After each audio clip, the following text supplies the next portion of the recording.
My SEL tried to replace me and steal my husband. Her fantasy shattered the second my mom revealed something she never expected.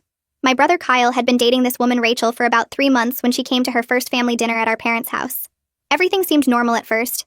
She brought flowers for my mom and complimented my dad's cooking. Then when introductions came around to my husband Dean and me, she shook my hand and said, "So nice to meet Dean's current wife. I'm Rachel, his future." I thought I misheard her. Dean laughed awkwardly, thinking it was some weird joke. But Rachel kept going, looking directly at Dean and saying, "Kyle's told me so much about you. I can see why he says we're perfect for each other." Kyle looked confused and said he'd never said that, but Rachel just smiled and touched Dean's arm, saying, "Men never remember important conversations." Throughout dinner, Rachel kept positioning herself to serve Dean food first, even though he was sitting across the table from her. She'd lean over everyone to put food on his plate, saying things like, "Dean needs protein, he works so hard," or, "Dean doesn't like too much sauce, right, honey?" She'd never met him before that night. She knew nothing about him, but she acted like she'd been studying him for years. Every story anyone told, Rachel would redirect to Dean. My mom talked about her garden. Rachel asked Dean if he liked gardening because she loved men who worked with their hands. My dad mentioned his retirement. Rachel asked Dean about his retirement plans because she needed to know for their future.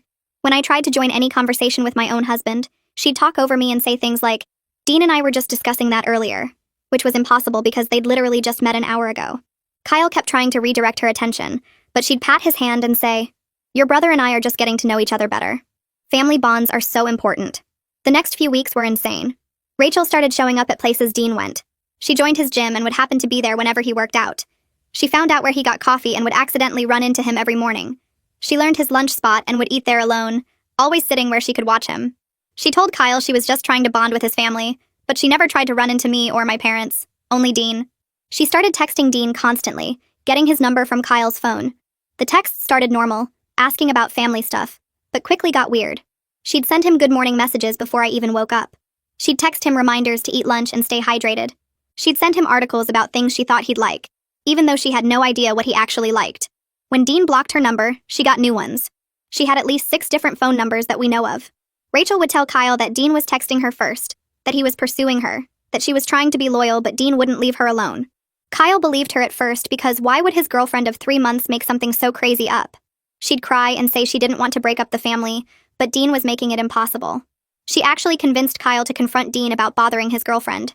That fight was unbelievable, with Kyle accusing Dean of trying to steal his girlfriend, and Dean showing him all the blocked numbers and psycho texts. The real explosion happened at my dad's birthday party.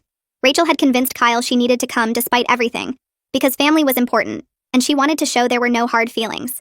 She arrived in a dress identical to my wedding dress, which she'd somehow found photos of online. She'd styled her hair exactly